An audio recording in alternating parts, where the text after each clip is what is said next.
Hello, and welcome to the Ascendant Art Podcast, where we are on a search for art that is ascending above the mainstream. This is Mike with Catalytic Comics, with co-host Vinny from Little Chad and Joey from the Keeper's Cairn. And tonight, we definitely have some exciting guys from the space of Ascendant Art. Tim and Mark from the Kamen America series from Iconic Comics. How are you doing tonight, guys? I'm doing fantastic. Thank you for inviting us to be on here and to chat with you guys. Yeah, absolutely. And I just know when I was first starting to get into producing my own comic, it was Vinny who told me, it's like, Mike, in order to learn comics, because I had not read an actual comic book in 25 years at that point, not since reading Sonic at the Eckerd Pharmacy back when those were still around. And he said, guys, Mike, you got to read Kamen America. And I read, I'm like, yeah, this is probably the case study for how to do a book right. And just wanted to, I guess, kind of start with that. I know you guys had done a couple of titles before this. I think it was partly a spinoff from Walmart, but I guess just how did you guys come up with the idea for that book, and how did y'all get into comics, into producing them? So the funny thing is that I never wanted to work on comics. It just kind of naturally evolved. I wanted to be a cover artist. That was kind of the pinnacle of what I wanted to do. And after doing years of cover work, and Mark, he was there the whole time because he was basically the idea guy. So he's the brains and I'm the muscle. I can't come up with stuff on my own. I rely on him to come up with the cover concepts and the ideas, and I would draw them. So that's how he and I worked together for almost a decade, both in merchandising art and in cover work. And then finally, Antarctic Press came around. This was after we put out the Thump book. So the Thump book was a parody, a satire of kind of like the 2016 election, telling the story, except we use a rabbit as Donald Trump. And the reason that came about was actually because of my wife. She said, there's this concept in business called the blue ocean. It's when everyone is too focused on the real estate that they don't see that there's this blue ocean out there. And that's what you need to be looking at, because that's where your potential lies. And since no one is working on Trump stuff because they're all scared out of their minds that they're going to get blacklisted or whatever, if you guys want to take the chance, you should do something. So I asked Mark, I said, as a writer, I'm pretty sure you've been wanting a long time to do a book. How about we do this? And he agreed to it. And it was a success, mostly because, one, I think the quality of the writing is good. That's the Mark's credit. But we had no competition. And so after we did that, Antarctic Press came to us because we were friends with some of the people over there. And they said, hey, you guys seem to get the politics stuff. You don't seem to be scared about doing some funny books. How would you want to do a comic? And I had to think about it because I thought, I don't want to do comics. Like, I just thought that was kind of a one and done. But I think the bug had bitten me at that point. And I thought, you know what? That wasn't as hard as I thought. What if we just step it up? Let's do one book and see how it goes. So we made My Hero Magademia. And so Mark did the writing on that one. And that was a runaway success for the same reason. We had hardly any competition. And on top of that, as far as our politics goes, we're pretty openly conservative. And so I think we got a lot of people paying attention just because of that. And people on the left and the right both liked it. They just thought it was a very funny parody, that we make pretty wholesome, innocuous jokes that aren't very scathing. We keep all of our material fairly readable for everyone. And after that was Black Hops, and I guess it was just a laundry list of books after there. I think after that second book, I kind of got the hang of it, and after that, we just never looked back. Yeah, we didn't have to worry so much about getting blacklisted, quote unquote, for the mainstream industry, because outside of doing that merchandise work through a third party licensor, we never really did anything for the mainstream, so we're never really in for them to kick us out. And the fact that we were openly conservative anyway kind of meant that we were never going to work for any of those big corporations, or at least as a writer or artist on any of their main books, if we had to, hide our politics or hide our opinions or anything like that. So there wasn't really anything lost in that regard, and we've been able to create our own books, create our own intellectual properties, and we've been having much more fun doing that than working on somebody else's projects. I was going to say, and that's also one thing that kind of fascinated me too, that phrase that you were never in the mainstream to be kicked out. I know a number of people I see out on social media, of course, always complain about how things are going around in the mainstream, or about like the fear of getting blacklisted. But it almost seems like there are these like new communities and new creators like yourselves that are now able to step up and actually have some success starting entirely from the outside. And are there any other people that you see in that space coming up, or any other guys that you've been working with? Tell us about that. I mean, most of the people at Iconic are people that we know personally who are either outside of the mainstream or were formerly in it. Let's see. So you have Matt Weldon and Bill Williams. Bill Williams, I don't think ever really did comics full time. Neither did Matt. They were doing it as a hobby. Matt is an interesting case. If you ever get that guy on this show, he's a very neat person to talk to. We were at a convention in Biloxi about a month and a half ago, and he was telling us all these stories that I didn't even know, and I've known him for about 5 years. He was telling us about how he was a railroad driver and the what do they call it, the track switcher. I didn't know he did that, and he worked at a country club. But when I met him, he was disposing of hazardous waste and chemicals at a Samsung production plant, and that was his day job when he wasn't drawing. And ever since I've known Bill Williams, even though he's worked as an inker, as a writer, as a penciler on many books from DC and other independent titles, he's always had kind of a day job. I think currently he works at a comic book store. Alejandro Mirabal, he's kind of a pseudo refugee from Cuba, but his main vocation is he's an underwater nautical archaeologist who specializes in deep sea drawing. So he actually learned to draw by drawing underwater artifacts and shipwrecks and things like that. So we all kind of come from outside, even though we might have dabbled into some mainstream stuff. I didn't know that's from Matt, for example. He actually won an MTV award for I think best graphic novel for young adults. He's just so humble, he never mentions it. And then Alejandro has actually worked for, he did some concept art, I think, for Neil Blomkamp for like the Alien movie that was never created. He worked for Magic the Gathering. So we just kind of played loosey goosey with a lot of these properties, but we were never part of it. And these are the people that we find more camaraderie with. And I think part of the reason why, and this goes into a whole new thesis that Mark and I have, we came to the conclusion that I don't think that any woes or illnesses in the comic book industry in the West are a left-right dichotomy. The more that we've experienced talking to different creators, I really do think it's an internal sickness that has nothing to do with the politics of the left or the right. I think they're both inherently corrupt. And a lot of it has to do with the insular way that they have their own culture, as opposed to some of the guys at Iconic. We're all independent. We're like satellites hovering around one planet. And these are the people that we tend to have fellowship and camaraderie with. I was going to say, I know as I'm like trying to learn how to do writing myself, that's one thing that I've kind of discovered over the recent months. You can only have something in the idea bank if you've exposed yourself to it. So for example, like if you want to write about a particular topic, at the very minimum, like you need to be reading and watching videos and such about it every day. But ideally, if you're out there actually doing it, you're going to have such a greater wealth of knowledge to draw from. And that's one of the things that impresses me right there, especially with Mirabal's art. Now, like I see Long Harbor in a totally different light because of that, because I'm like, he's like down there drawing all this stuff. Like that's how he gets all that insight. And I can kind of see that if you just go to art school and you're around the same people and you're reading the same stories, it's almost like there's like an emptiness, like there's nothing to draw on. Yeah, and I'm self-taught. Like I never went to art school at all. I don't think Mark really went to school specifically for writing. And the other thing that separates us too is our mentality towards the arts. We don't believe it's a talent. So I don't believe that I was born with a talent to draw, and I don't tell people that they have the talent to draw. Whereas, Mark also doesn't tell people you have the talent to write. We all think that this is blue collar skills that anyone can pick up with enough YouTube videos. I think that if there was any talent, it would be a genetic component that manifests itself from birth. Like if, for example, if you're a 3-year-old and you just pick up the pencil for the first time, and you basically have like an automatic drawing process where you can just put into paper and draw from your mind, and that's a talent. I mean, you basically bypass the whole learning system. A lot of musicians from classical music have that similar ability. But guys like Mark and I, if you ask us for writing tips or drawing tips, we can tell you kind of concrete ways to do it, where if you follow these steps, you might not be a genius at writing or drawing, but you're definitely going to be on par. And I think that separates us, and I don't want to say keeps us humble, but it does separate us from a lot of mainstream artists who I think have a lot of bravado when they talk about how good they are at writing or drawing. We tend to think of it as illusory, something that you just foster over time. Yeah, the more you work, the better you'll get. It's almost like lifting weights, the more you go and work out, the stronger you'll get.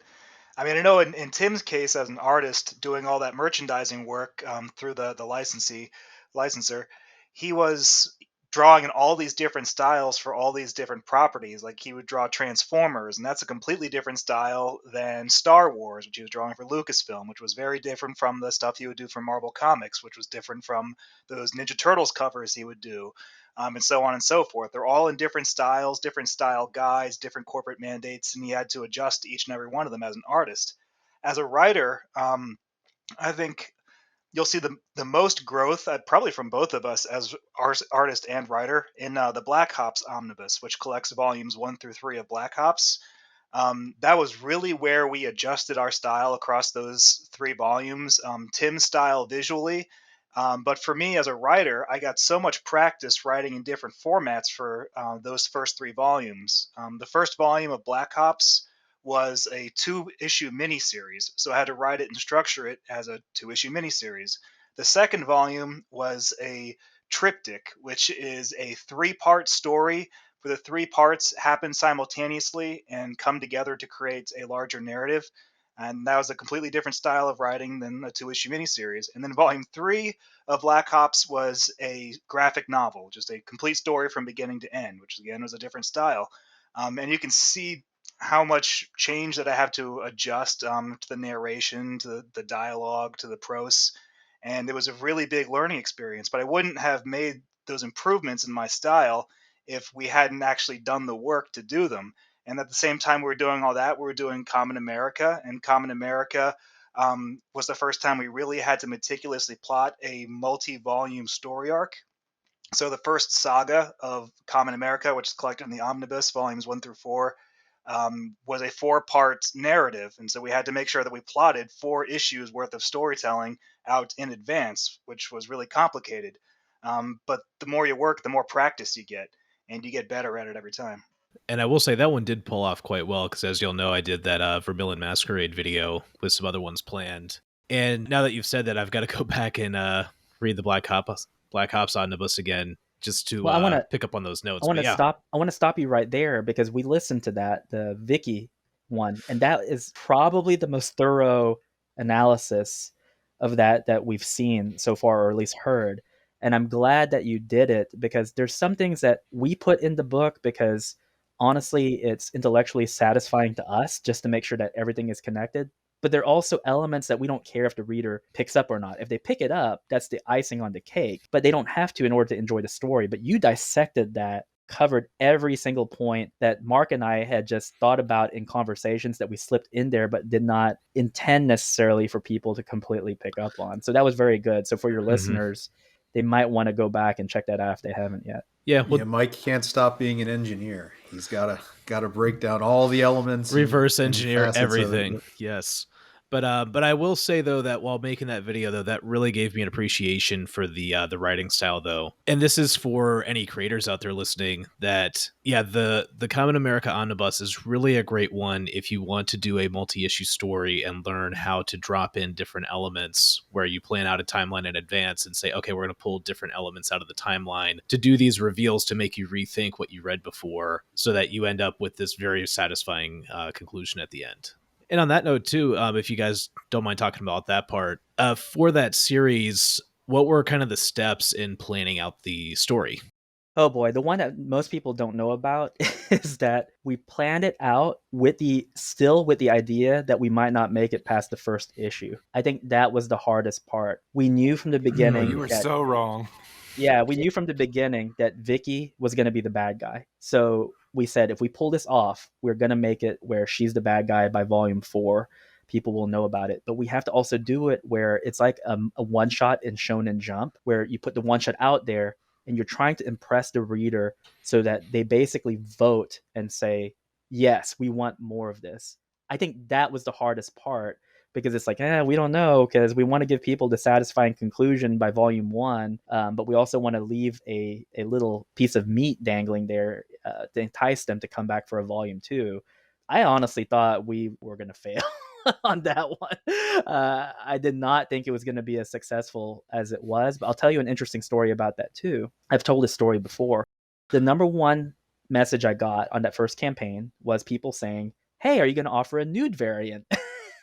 And my answer was always the same. It was, no, we're not, because the character, you'll find out in the book, like there's something about the character where that's prohibitive. So there were honestly some people who were just buying the book because they thought it was eye candy. It was like, oh, this is cheesecake. It's a good girl or bad girl book. I want it. I never got a second message like that ever again after the first volume. Never once in the last 2 years has anyone messaged me asking if we'll do a nude variant. And I told Mark that, to me, that really said something, because it means that they read the character and they said, this is a wholesome character. It would be a discredit to the writers and to the character to demand that. She would not ever be in that position to do it. So I thought that our presentation of her was very good. I mean, I think most people understood where we were coming from, but that was hard. But we sat down there and we said, okay, let's plot out, where does it end in volume 4? Okay, it ends with this showdown. For volume 1, we have to get that finished, and then we have to decide what we do with the intermediary volumes. That takes some degree of planning, that's for sure. But we basically did what a lot of people suggest writers do: start with your conclusion, and then go to your beginning, and you're going to work towards that conclusion. And I commend Mark because he has to write all this stuff. I say to people that my role in the story is I'm the trailer guy. I'm the guy who comes up with highlight points along the way, but I have no idea how they're connected to each other. And that's what we're going through right now. I actually sent Mark this long message this morning because I said, I just had this brainstorm idea. Like, here's what we do for volume 8. Like, this is how it ultimately concludes. I can see it in my head, fresh as day, the last 5 or 6 pages of the book. And basically he's like, okay, I'll just come up with all the other stuff that leads to there. So I'll let him talk a little bit more about that whole process, because that's his forte and not mine. Yeah, it's so much easier to get where you're going if you know where you're going. So if you already know how you want to end your story, you can more consistently plot out the path to get there. Like, so we knew that Vicky was going to be the villain at the end of Volume 4, which meant that we had to put certain restrictions on what Vicky, or Vermilion Masquerade, at the time nobody knew it was Vicky, what Vermilion could and couldn't do. What were her rules as a bad guy? Could she kill anybody? No, because we wanted Vicky to be a sympathetic villain. The second Vermilion's going around murdering people, there's no sympathy for Vicky.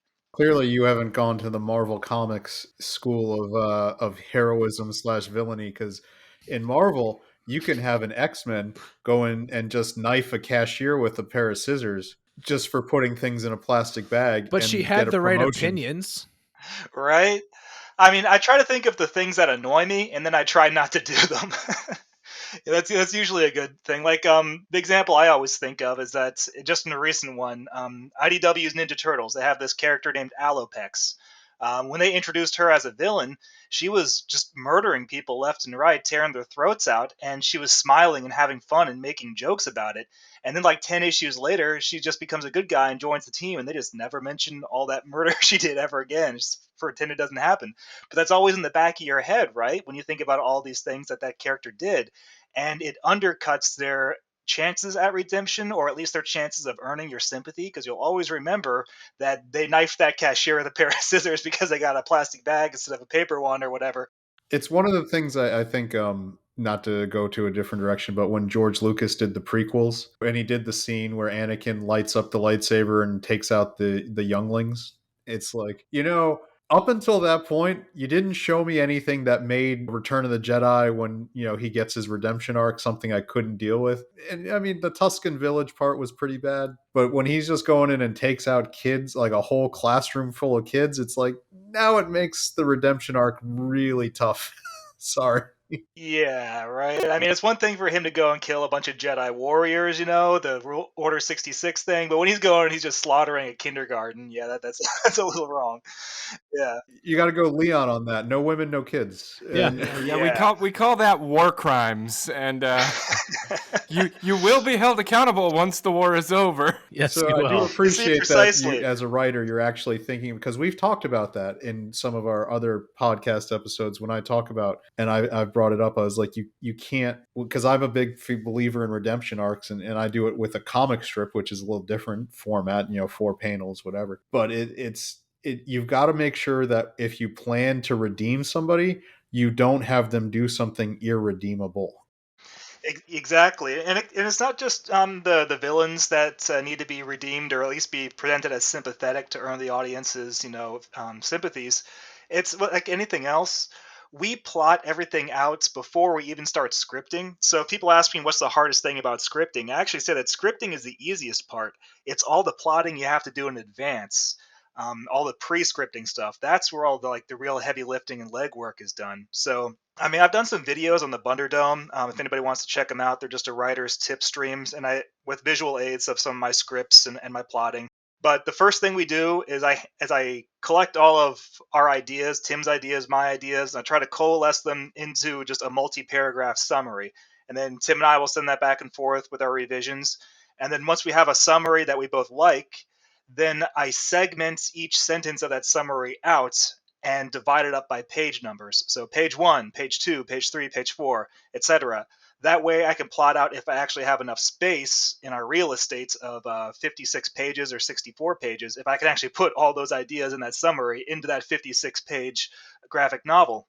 And if I can, then I know what happens on each page. But that's also where I can designate things like your page turns, because everybody, that your evens are always going to be on the left. They're the page turn. So if you have a surprise, like a big shocking reveal, like, hey, Vermilion Masquerade is dun dun dun Vicky, you want to have that on a page turn.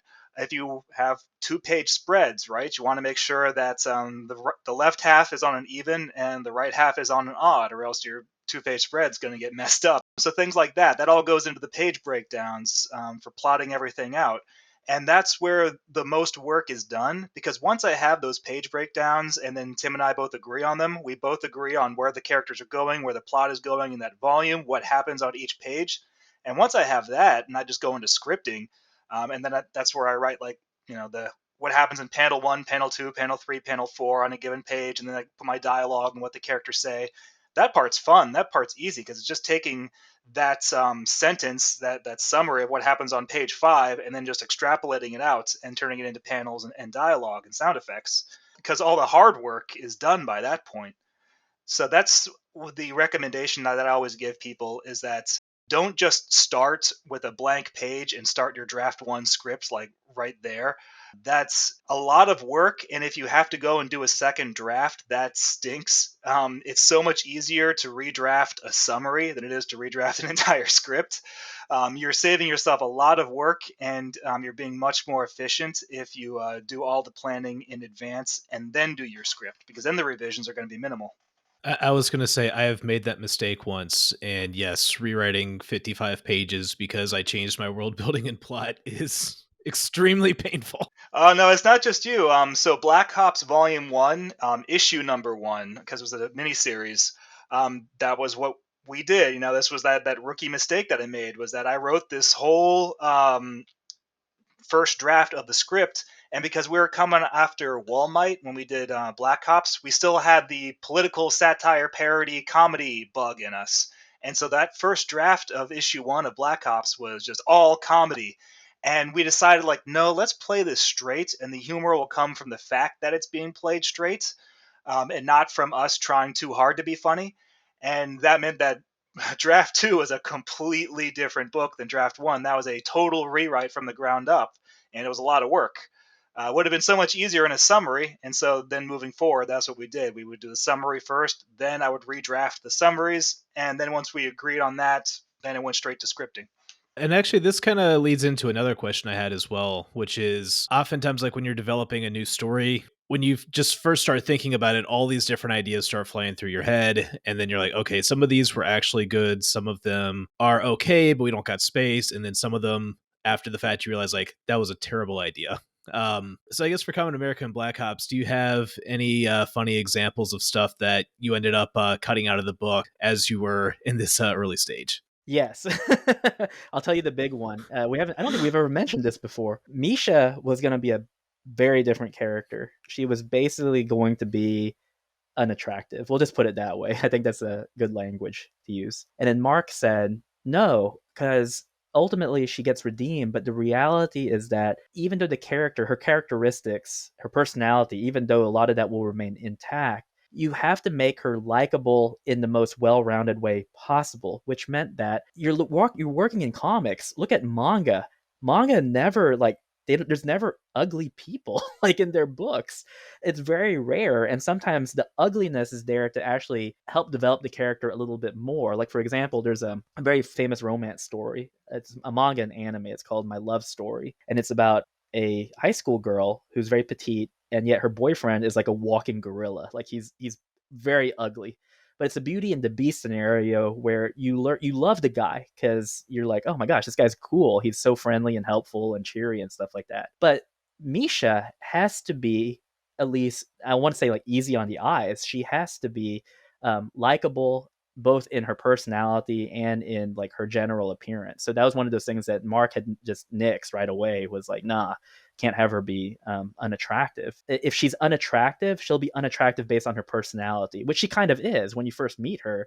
I mean, she's basically trying to murder Carly because, I mean, she is a trained killer. She's a It's a mercenary. war zone as well. Yeah. It's a war zone, right? Exactly. So that's probably one of the biggest examples. Trying to think of another one that kind of got. Oh, there's I know one just from volume one that's popped out to me immediately. There's one thing that you talked about, having too many ideas and too much stuff for one script, and with Kamen America Volume One, like Tim was telling earlier, we had to write it with the idea that it could possibly just be a one shot, and there would never be a Kamen America Volume Two. So we had to make it a satisfying enough graphic novel to stand on its own if that's what ended up happening with it. So we had all these ideas and we wanted to cram all of our ideas into that one volume just in case. And one of the ideas that we wanted to put in volume one was everything with Ms. Wormwood turning out to be the homeless lady that Carly gives her scarf to in volume one. And then Ms. Wormwood's letter, and we find out that she passed away, all that stuff. There just wasn't enough space to put it into volume one where it could be given the time to breathe and to have the most impact. So one of the things that when I was talking with Tim, I was like, I think we really should omit this. It's a great idea. It's very sad. It'll tug on the heartstrings, and I would hate to lose it if we never get to do a Kamen America Volume 2, but I would also hate to waste it and put it in volume one and not give it the time that it needs to breathe, because then it won't really land with the reader. So that was one of the really hard things that we had to decide to cut from volume one and save for a potential volume two. It's like, what if we don't get a volume two? We'll never get to make this scene, and then no one will ever see it. And I'm like, I know it's really tough choice to make. But ultimately, very luckily, we got to make more Kamen America, and we got to do that scene justice. And that's something I think that I'd like to jump in and just verify. I agree with a lot of people. Sometimes go the other route and they jump the gun thinking they're going to have a 25 issue, like mega series to go over all these things, and they do it a lot. My perfect example in movies was a few years back when Tom Cruise did that Mummy movie. Oh yeah. And they decided that, like, it was an Alex Kurtzman, the guy who's doing Star Trek right now, and he was like, we're gonna make a shared like monster universe for Universal. And they were so caught up like making their shared universe, planning these umpteen movies they were gonna do, they didn't make a movie that was good. And so because it was so bad, they ended up canceling like 5 other movies that were about to shoot. There was I think it was Javier Bardem was going to be the Invisible Man. They were going to do Bride of Frankenstein. Like, they had all these ones mapped out. Right, Creature from the Black Lagoon by Del Toro, I think they were going to do, and yeah. Yeah, and it was like they had all these big stars signed. I think it was Angelina Jolie was going to be Bride of Frankenstein. And Universal was like already planning on committing like hundreds of millions of dollars. And it was like, maybe make a movie that's good first, that everybody likes. Yeah, and even before the Mummy, they had tried to do that with Dracula Untold, and they did the same mistake where they created a trailer for 5 other movies instead of creating one good movie. And they did that before that with that Van Helsing movie, with what's his face in it. It's like they keep trying to do this dark universe, shared cinematic universe thing, and it's always dead on arrival because they forget to start with a good movie. I know, which is weird because the Van Helsing with Hugh Jackman, I'll be honest, I actually thought the Frankenstein character was really well done and had a lot going on, and they just didn't care. Like, the rest of the movie was ridiculous. The Dracula character infuriated me because the magic accent that kept changing and disappearing. No, the idea that he can scream at the top of his lungs, "I feel nothing!" Like, you are so angry, dude. Listen to yourself. You feel plenty. You have lots of feelings. And then furthermore, Van that he Helsing was like has the half brother of the vampire or some weird thing like. I mean, I hate the fact that he even made it that far, but the ending where Van Helsing turns into a werewolf and that's how he defeats Dracula and all them was like, what? He's the great monster hunter and he has to turn into a werewolf to defeat them. Oh, all right, this is awful. I think I've mentioned this before. I really hate it when you shrink a world too small. Like everybody doesn't have to know everybody or have some kind of familial or historical tie. I get so tired of it. Like when they are like, and you turns out like Spaceballs made fun of it great, and like I'm your cousin's sister's brother's former Fellow roommate. roommate. Yeah, like What does that make us? Absolutely nothing. But everybody has to have like a big tie. Like you can't trust and I think it's because they can't write characters very well, so they don't trust that they can write a villain or a hero to have enough interesting things going on their own. So they have to have these deep ties that end up like connecting them to make it like, oh my gosh, like a dun dun dun moment. And I love that about that when you were making Kamen America, were cognizant of the fact that, look, we want to do more, but we've got to make sure that there's a good chance that maybe this doesn't take off. So we want to make a satisfying single issue, single story that people could enjoy on their own. I think sometimes you got to thread that needle and do both. Make sure that the I don't one thing think if stands that alone. all happened in one issue where like she gave the girl the scarf and then found out that it was her teacher. Like if that all poured out in one issue, it would have happened too fast and it would have lost a lot of impact. Because I mean, I got misty when I read that part. And it would have also thrown off, the outcome of volume 2, because finding out that it was Ms. Wormwood ties into the thematic elements of volume 2, and a big part of that was gauging what's really important and what isn't. And part of that was about Carly's really upset because the media is not treating her fairly, and she's worried about the kind of attention that she's getting, and she gets caught up in that. We have a line from Kimiko, who's introduced in Volume 2, where she even says, like, Carly, some things are more important than attention, and Kimiko's the one who came to Carly to be her mentor. And that all kind of, the outcome at the end is Carly reading that letter in the mail that she'd been putting off reading for so long and finding out it was the coroner's note. And Tim snuck that into Volume 1 in case we got a Volume 2. If you go back to Volume 1, you'll find that letter in the mail there. But in Volume 2, she finally reads it at the end when she's sitting in church, and she sees the date on it and to make funeral arrangements for Ms. Wormwood, and she realizes that the date has passed, that it's over, it's done with, there's no going back, that she was so caught up in her own things that she didn't prioritize looking at her mail, basically. And she missed an opportunity to pay respects to someone who was being kind to her in the last moments of their life. And that's what motivates her to go and fly into battle at the end and save everybody when she checks her phone and checks her messages. But we wouldn't have been able to do all that if we had put the Wormwood thing in Volume 1. So it's, in retrospect, it's one of those things we're very glad that we let it breathe and we saved it for Volume 2, because it really helped put a bow on that theme. If we found out that was her teacher, then like it would completely change the interpretation where then she gets made fun of in the media. It's like, well, if it was her former teacher, like she wouldn't feel any embarrassment at all because now it's personal, right? Whereas you're right, it allowed that other story element to breathe and have more impact the way it was written. So yes. Well, amazing. And again, this is just fun listening and learning about just this story construction component of, I mean, we're just watching here right now. It's like by moving this one event from one issue to another, right? You're right. It really punches up both issues. So yeah, just kind of I mean, absorbing editing it. is the lost art of storytelling, in my opinion. Whether it's movies, comic books, whatever you can, like creative endeavor you want to get into, the last 20 years, the last 2 decades or so, editing has pretty much died a horrible death. I think a lot of editors too just phone it in now. Like, yeah, spelling and grammar look good, move on. Because like I read like mainstream books that are supposed to be the best books, like even J.K. Rowling stuff, and I'm like, this seems unnecessary. You could tighten this up a lot. Like these descriptions are terrible. This is awful redundancy.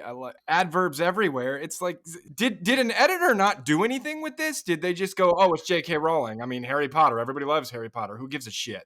Like, and they let shit products get out. That's what happens. There is a point where the editors, if you have a celebrity author, the editors are going to be afraid to make any suggestions. We've talked to one of our friends, Roland Mann, right?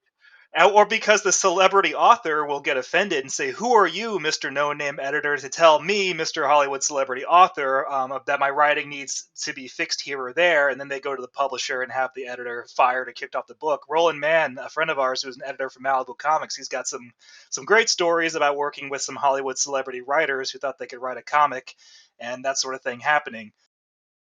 Could he? Listen, I know you're the mother of dragons, but a girl with arm hair as her superpower is not going to work. I was going to bring up Mother of Madness. I was like, if you want a celebrity, but I can be honest, she had nothing to do. That was all Marguerite Bennett. I'm not gonna throw her under the bus, because if you read any of Marguerite, not to throw her under the bus, but if you've read any of her comics like A Force and other things, that's her. That's her storytelling. That's Marguerite Bennett is like, anyway, not to get on a soapbox. Right. I mean, the example that, and I don't think any of us will feel bad about throwing him under the bus, but the example of celebrity author who won't let editors do their job that comes to mind, Kevin Smith on Batman the Widening Gyre. Any editor might have told him that, hey, maybe a scene where Batman pees his pants during a scene from Batman Year One might not be a good idea. It might not need to be in the book, but it's Hollywood celebrity Kevin Smith, so no one's going to tell him not to put in a scene where Batman pees his pants, and so that we end up with that. And what I find interesting is Kevin Smith actually did have a good run of doing some pretty Green decent Arrow. comic book work. I really liked when he did Green Arrow in the late 90s, early aughts, when they brought Ollie back from the dead. Yeah, I think Quiver was the name of that storyline. Yeah, and I think that was before Kevin Smith had really gotten so famous that people were afraid to give him feedback. Exactly. Yeah. I Basically, I have a theory on Kevin Smith's. Smith. It was when he moved from New Jersey to Hollywood. Is basically when all the declining returns happened. Jay and Silent Bob Strike Back was like the last. Did any of you guys ever watch? He used to do the specials, An Evening with Kevin Smith. I have watched. That was like his stand-up comedy. He would just thing. talk. Sometimes he'd answer questions. Sometimes he'd get one question, and he'd spend the whole 2-hour set answering that one question. But and this is a theory, and I know a lot of people are not going to like it, and I'll probably get flack for it. But he did not smoke weed for a long, long time. This was a thing that he specifically pointed out in a lot of those Evening with Kevin Smiths. Then at some point in Hollywood, he picked it back up, and it seems like the quality of his product since then has drastically went downhill. So maybe he just doesn't care anymore. Well, he turned into the Seth Rogen. Yeah, it's the Seth Rogen school of comedy now, where it's like, dude, weed, that's the joke. I'm going to take it back to my age group. I don't know if any of you guys ever watched Kids in the Hall, because I did. They did a really funny bit, at least funny to me, where it was two guys in a locker room just being completely like not having anything going on in their life, and at the end, the big tag that flashed was boring since the heart attack, and maybe part of it's also Kevin Smith. Like, he had that heart attack and things, I don't know. Maybe it was a profound life-changing event, and maybe it caused him to reassess what he wanted to do for storytelling, but his product has sucked. I don't think his head's in it anymore. I honestly think he's just collecting the paychecks at this point. Like, he does not love the craft anymore. Yeah, I mean, there is a point where a lot of writers do get burned out. They kind of run out of steam. They have a certain, I don't know, amount of ammunition in the clip, and once they've spent it all, there's no reloading. They're just kind of done. And that's nothing against them. I mean, that happens. John Carpenter made one awesome movie a year for like 15 years straight. And then right around Ghosts of Mars, which was terrible, he just said, okay, I'm done. And then he just stopped making movies. And that was like 1999 or 2000. So are you going to count, or do you think that the James Woods Vampires one was good? I would like your actual opinion. It's not one of the best ones, but I enjoy that movie. I mean, the ones of John Carpenter that I don't like from his '90s cycle are like Memoirs of an Invisible Man, and especially Escape from L.A. Like that one's just putrid. Escape from LA, if you liked the first one, it was funny because it was one of the first examples of member berries gone wrong. Let's It just was do the the movie same all movie. over They even again, used the but this time in same L.A. plot contrivance of giving like Snake a fake virus, like with a countdown clock, so that and they were making jokes about it in the movie. So it reminded me, Stargate, which was a cheesy, TV show, but I enjoyed. When they did their 200th episode, they had like the TV writer on talking about like TV writing tropes, and one of the things they were talking about how it was counting down, like, and they would cut the thing, and it would end at like 1 instead of 0, and he'd be like, look, if we make a joke about it in the show, then people, it's like we're all in on the joke and we all laugh at it and we just move on. And but it was great because they actually acknowledged that was what like bad TV writers would do, and I was like, that is what bad TV writers do. You think if you just make a little joke about it, like it's still not going to be annoying? It's still annoying. Oh no, that gets old fast.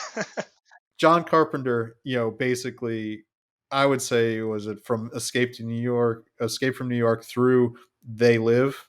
That's his peak right there, because Big Trouble in Little China was then. Yeah, you get Prince of Darkness in there. I mean, you get the Yeah, Thing. that's the entire decade of the '80s where he was just doing one hit a year. Yeah, Yeah, it was great. It was epic. I mean, I guess if you want to go back, you can Christine. count Yeah, Halloween as well, since it was right before that in 1979 or 79. And what was amazing about Carpenter is he didn't just make the movies like directing; he did like the soundtracks. He did he did like all the stuff. he did. Yeah, he wrote the scripts. He oversaw the casting, and he had like people that he relied on, like Deborah Hill, who worked with him. He had a really tight, and he would often use the same actors in a bunch of his movies because he just knew who he could trust and what he could get the best out of. But I guess to try and tie it all together, and Tim can pop in on this because he's read Bakuman. Um, I think with Escape from LA, Carpenter wanted to make a self parody of Escape from New York when everybody else in the world wanted a direct sequel to Escape from New York. So he made the movie he wanted, which wasn't the Snake Plissken sequel that the audience wanted, and that's why it fell flat. And I one of don't the care. I loved it. maybe I got to be in the right kind of mood to watch that. But No, it was rad. Joey's got terrible taste right now. That movie was terrible. It was objectively yeah, terrible. Like, No. I If mean, when if you were it's looking for a because serious action movie, yes, it's terrible. it's But if because you you take had it as Bruce a Campbell as parody, the plastic surgeon. That's what you really liked about it, wasn't it? I did love that. that 2 minute I did scene love that that. makes the But whole if you movie. take it Yeah, as a parody, it is freaking hysterical. yeah, and that's how I feel about Jason X. I do not consider Jason X part of the narrative of the Friday the 13th. But Jason X is really, really funny as a self parody in the series. Now, what it comes down to though is Jason. No one liked Jason X because Jason X wasn't the Friday the 13th movie people wanted. It was the Friday the 13th movie they decided to make. It wasn't the Friday the And 13th movie we wanted, but it was the Friday the 13th movie we needed. It was. and that's the attitude that you have. That's how you end up though with movies like Ghostbusters 2016 and The Force Awakens. It's like this isn't the Star Wars movie you want. This is the Star Wars movie you need. And once you start putting that attitude ahead of yourself, you end up giving the audience something that they never asked for and don't want and don't enjoy, and they don't come back. And one of the things that's as a writer and as a creator that Tim can talk about, and something he learned from this manga called Bakuman, is finding that sweet spot between giving the audience what they want without necessarily giving them what they expect, or what they can already predict, because then it's boring if the audience knows everything that goes ahead. But Tim can put it better than me. Yeah, have you guys either read Bakuman or watched the anime? I was gonna say, no, I can't say that I have. So Oh, okay. yeah, quick So- intro. I think so. If you it's probably the best tomed collection that I've read in the last decade. It's called Bakuman, Bakuman, and it's by the person who created Death Note. Now, it's loosely based on a true story of what it's like living in Japan when you team up with as a writer and an artist trying to get published in Shonen Jump. It's a 20-volume arc, and it's about a writer and an artist, and they decide when at the age of 15, we're going to get published and we're going to be the greatest Shonen Jump writers of all time. But the reason why I encourage creators to read that is just to show the difference, the night and day difference between the work ethic of the Japanese versus the work ethic and the mentality of a lot of American artists. And there's a part in the book that's crucial because their first editor is loosely based on the editor of One Piece. And if you don't know too much about anime or manga, One Piece is like a huge runaway bestseller. I think it actually outpaced Batman as having the most books sold in a Doesn't it have like graphics format. 1,000 Yeah, volumes at this that's point? the only issue I have with One Piece is I can do like a 26 episode series. I can maybe do 52, but once you get into 200 and 300 plus, like that's when Inuyasha lost me. I'm like, I've watched like 100 and something episodes of this show. Yeah, he's gonna use the sword and he's gonna kill somebody, Right. probably a demon. But the point is that the editor is based off the real life editor for One Piece, and this guy is good. Like his eye for talent is really good. His eye for direction is great. They like working with him. But after they get accepted into Shonen Jump, basically it's like, well, I'm not your editor anymore. They're going to put me on this other rookie. So we're going to introduce you to your new editor. Well, the new editor is a guy who's new himself, and this guy makes all the wrong decisions. I mean, what happens is that in Japan, for Shonen Jump at least, you have a ranking system where your chapters come out every week, and the people who read Shonen Jump have to fill out a form and mail it back to them, and they tally it up, and they do it based on a ranking system. If you're falling into double digits, ranked 10 and under, you're slated for cancellation. You have to do something to change so that you can at least jump back up into the top 10. So as they start slipping, this editor just keeps on giving them like the weirdest advice. And one piece of advice that he gives them is, hey, here's all this fan mail. Like, you should do what the fans want. So they read it and they're like, okay, well, that's not the direction I want to go, but sure, let's do it. And it just makes their ranking drop even more because it's like, nah, that's like a rookie mistake. As Mark said, there's this weird dichotomy. Like, I cringe whenever I hear it, even though I know what people are talking about. Like, I listen to some of the YouTube comic critics and they're like, yeah, the reason this movie did gangbusters is they just gave the audience what they want. And I'm like, but you're not presenting it correctly. It's not that they gave the audience what they wanted. It's that they gave the audience what they didn't expect. That's the key difference. There are movies where you can tell that they're trying to pander to you based on what they're offering, but that's very different than a movie that's successful because it just happens to hit the right beats, which is why I don't like that oversimplification. For example, recently Mark and I saw the Spider-Man movie, No Way Home, and every YouTube critic that we heard said the same thing. It's what happens when you give the fans what they want. It's what happens when you give the fans what they want. It's what happens when you give the fans what they want. It's like, no, that's not what happened. You gave us what we didn't expect. We kind of have this like pseudo nihilistic view of, oh my gosh, Western movies are crap, the comics are awful. So what are you expecting? You're expecting a bad Spider-Man movie. But you just gave us something that we didn't expect. It had nothing to do with me demanding that, because anyone who's talked to me long enough knows I don't like multiverse concepts. I don't like multiverse movies. I did not like Into the Spider-Verse. I was not wanting all these Spider-Men from different universes to show up in the movie. So I'm definitely not a quote unquote fan who was given something I wanted. I was given something I didn't expect. And I think that that's the key difference when you're trying to entertain some of these notions, is that no, you do not give the fans what they want, because that's the entire reason. Essentially what we're being paid to do is we're basically storytellers. But the reason you listen or you pay a storyteller is because they're guiding you along. If you knew the way the story ended, you wouldn't want them to do that. I remember as a kid, up until fourth grade, I loved story time because my fourth grade teacher specifically, she was a very good storyteller. She could pull open a Roald Dahl book, and it was just the way she talked. It was her cadence, her pace, the way she stopped and inflected. You were just hanging on to every word, where you're like, oh my gosh, this is better than reading it, because like it feels so alive the way that she would tell that story. I didn't want to know what the ending was ahead of time. I didn't want to be the person directing that. I wanted her to tell me. And so I think that that's being lost in a lot of the talking online by YouTube critics of comics. Is ironically, I think they just all end up parroting each other, but no one really knows what they're talking about. I was going to say too, and this takes me back to actually when I first started kind of a business I still have running and being mentored by a guy who's done a couple of successful like large business startups that would go on to be sold to larger companies. And I remember one of the things he told me was in the current market, there are wants that people have that's based on what's in front of them. But the thing is, once you bring your idea there, the entire universe of ideas has expanded a little bit. And it's not that you're trying to enter into that crowded market and just copy what somebody else has already done, but it's instead you're saying, like, I'm going to expand this in such a way that people want to come into my space that I'm making. Would that be, I guess, one way to look at it, maybe?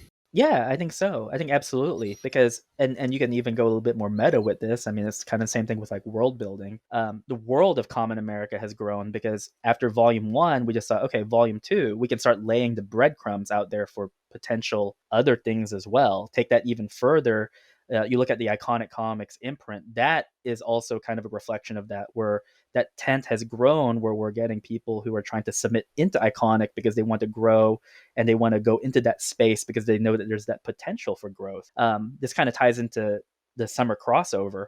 If you had asked me 2.5 years ago if we would ever cross over with Soulfinder, I would say probably not. Right now, the I am chances of so that, excited for that crossover. You have no idea. Yes. that crossover, the likelihood was about 7%. And the reason why was because the books are so disparate. Doug's books are very serious. They're academic. They're very thought out in terms of there is a world of good and evil that he wants presented. There's not much room for levity in there, whereas our books are more lighthearted. And they, even though we do take the world seriously, we have a lot of moments to breathe. There's not a lot of like suspense and thrill happening. But we always knew the potential was there. So starting with Black Ops and with Common America Volume 2, we start introducing the potentials in there because Mark and I were like, there's a pie in the sky concept, but in case we wanted to pull that idea at some point in the future, we have to start laying the groundwork. So we introduced Father Blatty. I mean, his name is a direct reference to the author of The Exorcist. So it's like, okay, we have the priest character in there. In Black Ops, we introduce our MacGuffin, which is a religious artifact, the hand of St. Columba. So that was going to be there. And I said, at some point, this is going to pay off because when we want to do the crossover, it will not seem inorganic. It will seem like, yes, like this was bound to happen. I was like, nah, 2.5 years ago, it was not bound to happen. We had to definitely expand that field to make people want it. And that's why, especially when December, it was in November when we put that trailer out there, I was like, this is the moment of truth. Let's see if people like it or not. And people were like, this was like destined to be there. And I said, no, it took a lot of breadcrumbing to get there in a way where people would think it was organic. That takes a lot of pretending. I really don't think I have enough pretending to be able to do that. Yeah.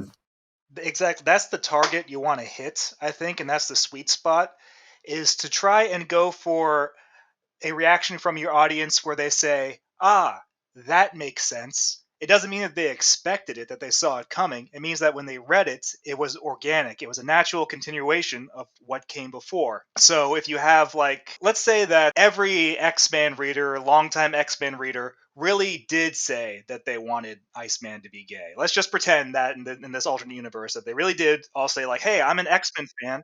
I know, but let's just go with this. If all these X-Men fans said, like, hey, I would really like Bobby Drake to be gay, even if you're the editor and the writer of X-Men, you would still have to say no because that would be inconsistent and inorganic to the character and the character's entire 60-year history. I know. You've heard his internal monologue. You saw his thoughts. This isn't somebody. Sorry, I'm on my. That one gets me. I know, exactly. I've got the Epic collection of New Defenders, and every thought bubble and coming out of Bobby Drake's head is how much he wants to plow Moondragon. Like, he is just really into that bald chick. And even prior to that, all of his thought bubbles were all about Polaris when he had a thing going with her. He was a heterosexual character. These were his. You can't say that he was pretending because we can literally read his mind. So if you're the editor on X-Men, even if the fans really were all saying we want Bobby to be gay, you would still say no because that's inorganic.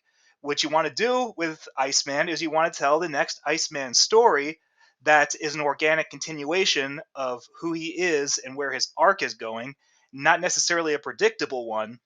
but one that when the audience reads it, they go, "Oh yeah, I didn't see that coming," but it makes so much sense because it's satisfying. It's like when you got a jigsaw puzzle and you put that last piece of the puzzle in there and you get to see the whole picture. I mean, maybe you could see that. It's like The Simpsons where they put that piece of the jigsaw puzzle into the neck and they go, "Oh, it's a donkey." You know, you can see there's a donkey the whole time. But it still has that satisfying idea of everything tessellating and coming together, and that's what you want. I always like to think of it like The Usual Suspects when when Chaz Palminteri's just sipping his coffee at the end, and the guy was like, "Oh, your board is," and he goes, "Your board is so disorganized." He's like, "No, no, you just don't get it. If you take a step back and just look, it all works out." And when he does that and starts looking at it, he starts picking up that Kevin Spacey's character had been telling him a story based on all the things he was seeing visually on that board the entire time. And it was like a perfect example of like taking the step back and seeing how the story was coming that whole time. Exactly. And it's so much more satisfying for the reader because you don't just throw them a curveball that, and so many modern comics do this now, where they throw the curveball just for the sake of the curveball of surprising the audience. That's when you end up with Captain America saying, "Hail Hydra." Turns out he was a Nazi all along, and it doesn't make any sense to the narrative or the character. It's just the editor deciding, hey, we want to shock the audience, so let's just do something random that they'll never expect. That cost Marvel, from Yeah. me personally, hundreds of dollars a month, because that's when I canceled Yeah. all my Marvel And subscriptions. yeah, that's a big. That was I mean, now they're doing it with they're doing it with Boba Fett. He the most ruthless bounty hunter in the galaxy, and now he's this friendly little bitch who's just gonna help everybody out, and I will rule with respect, which basically means I will let everybody just walk all over me at all times. It's even worse with Star Wars because all the sequel stuff overwrote the extended universe. So we already have the expanded universe. I'm sorry. So we already had these stories of what Boba Fett did after the Sarlacc. They had a template that told those I've stories. talked about it before. Like when Jaina Solo went to Boba Fett to get trained how to kill her brother who had turned evil, because she needed to learn from somebody who would fight Jedi in a different way, because she didn't know, like they'd been sparring for 20 years and so he knew and he could beat her that way. She needed to learn how to fight, the Mandalorian way, to just take out a Jedi unexpectedly. It was a great story, like where Boba Fett is teaching her, like, no, you're fighting like a Jedi. You don't fight, like, use your flamethrower, use your harpoon hooks, like, use all these advantages. You've got to stop thinking like he was ruthless. He tried to kill you any way he could as soon as possible. I believe Kathleen Kennedy was the one who said she had no written materials to draw from, unlike Marvel. And I was like, what are you talking about, lady? Oh my goodness. There's a lot of great examples of stories within the expanded universe of continuing past Return of the Jedi and continuing with those characters and telling those narratives well. And then you have what Disney's doing now, where they're not looking at those examples that are sitting right in front of them of how to tell those stories well. Well, Ren actually says the line in the movie that I think was Disney's true intent from the beginning. He says, "Forget the past, kill it if you have to." Like, that's why they brought in all the old actors to reprise their roles and then killed them. That was the goal. And I was going to say, It was about the franchise. We'll bring in the people from the franchise, we'll kill them all off, and then we'll continue the franchise with our people and all that George Lucas money coming in. That's all it was. until it stops, of course. That's what goes back to what I was saying, is that you look at something like the Thrawn trilogy, which is a continuation of that universe, and that continues the narrative of those characters in a new direction against a new enemy that is organic to that world and those characters and all the arcs that take place in that. And then you get the movies that Disney made, where you have Luke throwing his lightsaber over his shoulder. You have Han Solo dying for a shock moment. We have all these things that don't make any sense whatsoever. They're just there for surprises or shock value or just bad storytelling. And those don't satisfy the audience. The silliest thing about that from a business perspective is that Bob Iger sold the Disney board on buying Lucasfilm for that money, and Marvel, for the purposes of getting boys, right? That was he went to them and was like, look, we own the little girl market with our Disney princesses. We get all the money from that. But what we don't have as product is a product line or any kind of IP that appeals to boys. Disney had been trying to do that for a long time. If you go back to Treasure Planet and a lot of other stuff, they were specifically Then why trying. are they turning all the superheroes into princesses? Which that's what I'm saying. It doesn't. What's really crazy is that the core, and this was a strong fundamental business choice of targeting a demographic that was represented in terms of Lucasfilm and Marvel, which was the boy demographic, and getting sales in an area they didn't have. And once they brought it in, they completely negated that market and went to a theoretical market that didn't exist. And getting to Common America and what Tim and Mark are doing, what I really appreciate from not just a storytelling point, but going to the business element, which I think a lot of crowdfunders in the comic book space and mainstream comics should recognize, is there's dual elements. There's storytelling, and then there's running a business in a smart way, that making good choices from a business standpoint. That some people talk about how comics is a business, but they don't follow through. With Common America and with Iconic Comics, when I order a crowdfund, when I support it crowdfunding, I know I'm getting the book. It's silly to say that that's a big deal that makes me want to buy more stuff from Iconic Comics, but it isn't. And I've talked about it on our podcast before. The number one reason I have no qualms about going and buying any next crowdfunding offering from Iconic is I actually know I'm going to get the book. I've crowdfunded and supported other people that I'm still waiting on things, and I'm measuring it in years now. And it makes me feel very good about supporting Mark and Tim, and maybe not supporting some other people until I get my other stuff. Sometimes you've got to look at business choices too, in addition to storytelling, and making sure, like, if you want to have Common America Volume 5, you've got to make sure Common America Volume 1 through 4 sells and grows. Yeah, and the business part is the part that not a lot of people want to address, and some people have been conditioned to basically it's like the soft bigotry of low expectations when it comes to consumers. Some people actually live by the mantra of, well, my fans, they will wait forever for my masterpiece. And I'm like, yeah, but that's a strange way of doing business, especially considering that you're an individual who at some point in your career, a lot of these people are former professionals. They had to make deadlines, so it's not about creating like your magnum opus. It's literally about your time management is what it's showing. But some of them are very good at the spin where they're able to frame it as, oh no, you're not really upset at me for being late. You're just upset because you really want this masterpiece I'm creating, and it just pains you that you have to wait a little bit longer. But Well, if you just bear with me, it'll be worth it. I'm like, I did marketing for a decade. I know what you're doing there, buddy.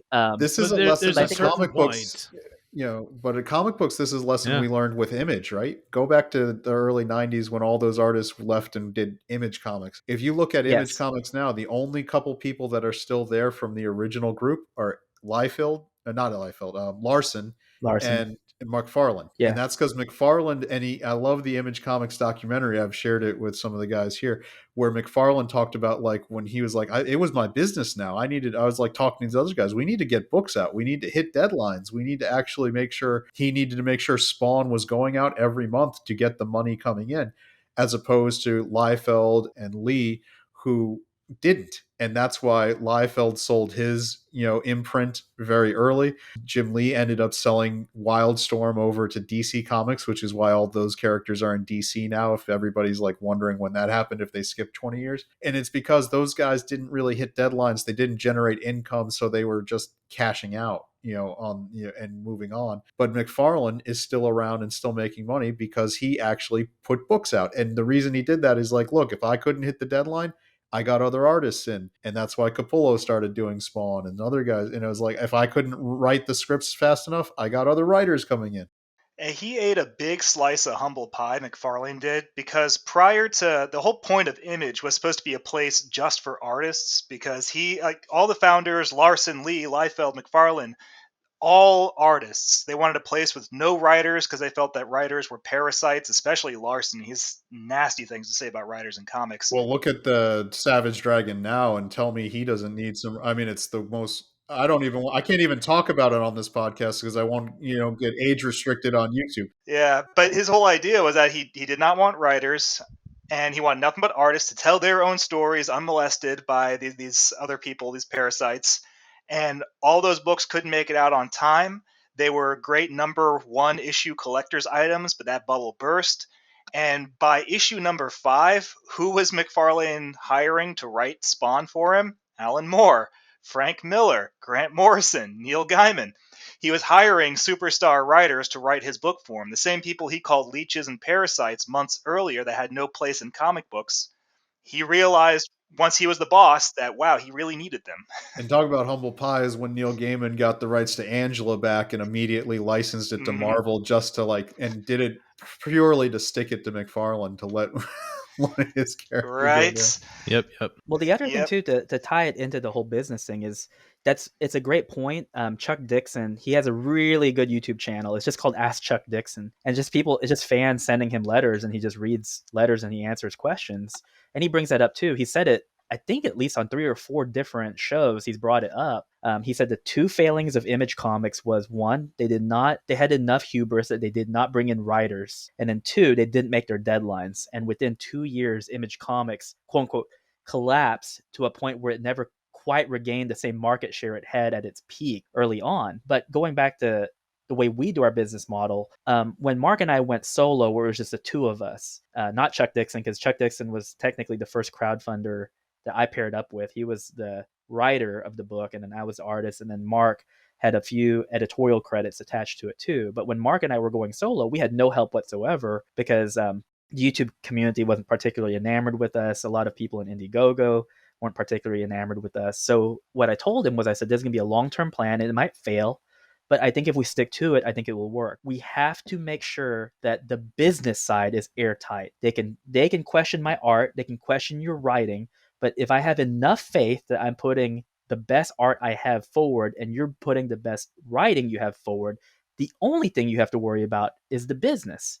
Because a lot of people won't admit to it, but you want stuff gotten to you quickly. I mean, we live in kind of an Amazon age where we're spoiled on 2-day shipments and deliveries, where if you're even late by 1 day, people start raising a ruckus because they want to know where their parcels are. So we said, let's see if consistency can win out. And it was a long haul. It took over 2.5 years to do, but you just look at review after review. Even our naysayers would say, well, I think the book was like a 6 out of 10, but man, the packaging was great. Like, this thing came in immaculate, and I was taken care of, and it got to me like a month earlier than they predicted. Like, I would tell anyone out there, if you're curious about it, you can't lose because you're gonna get it. And so that trickle of it wasn't the death of 1,000 cuts. It was like the death of 10 readers, where it was like 10 readers who bought it, who took that leap of faith, and they told 10 other readers, and they told 10 other readers. And a lot of that has paid off, where we just put our nose to the grindstone and we just said, look, as long as we stick to our principles, we don't gyp the reader. Our books are $10 hardcover, $5, well, actually now it's $6 shipping because USPS increased their prices. But our margins are really, really tight because we negotiated a very, very good deal on those hardcovers. But still, to get that pricing down, we fulfilled a promise. We said we would enter crowdfunding to make sure that we could get the capital necessary so that we could pass it on to the reader. And we did that. That was the first thing that we fulfilled. Because I remember when the day came, it was Kamen America Volume 1. I was like, Mark, we're not doing $20 books anymore. We're going down to 10 because we've done it. We've raised enough capital where if this fails, it's not going to be a problem because we have the capital where we can eat the costs. And luckily, we didn't have to because the first volume did very well. And then the second thing we did is we said, we're going to upgrade. Everything is an upgrade at no cost to the readers. $10 book, $5 shipping, you get the box. We're not going to charge you extra for the box. That's part of the capital. And so from the business side of things, the people who have been following us are like, oh my gosh, like you guys have grown like astronomically just in the last 2 years, and you didn't have to sacrifice anything to get there. You were able to do it by just holding on to the business side of things. And I think that's why currently there's a lot of people who don't like us, because especially a lot of the former mainstream pros who have gone independent, they're still sticking with what we consider antiquated business practice. No, it's a $40 book, $25. That's fine if you're a first-time creator who is trying to build up capital. I completely understand that. It's like, hey, I have a $40 book. I'm a newbie. I know the book is expensive. Please consider donating. You can get the book, and I guarantee it's going to be on time. That's fine. But I'm assuming that over time, you're going to pass the saving on to the reader. Because if you're a pro and you're doing this after your third book, fourth book, fifth book, I don't consider you a pro. I consider you a leech, because at that point you can now compare to us and other creators who kind of have a very similar business model, and you can be like, wait a minute, something's not adding up here. These are two guys who do this as a hobby. This isn't even their vocation. How is it that from the business side of things, they have all these things that are very beneficial to the reader that you're not even doing over here? So I do appreciate it when people bring up the business side of things. I know some people think it's boring. I don't have a background in business, but I do teach a business class. It deals with private practices, so really nothing to do with comics. But a lot of the practices are exactly the same. One of the major failings I've noticed in the comic book industry, and it's not just comic book creators, it's also comic book stores. Like the entire comic book, I guess, community industry, subsection, whatever you want to call it, seems to take business not seriously in any way. And that's why Midtown Comics, I've mentioned them.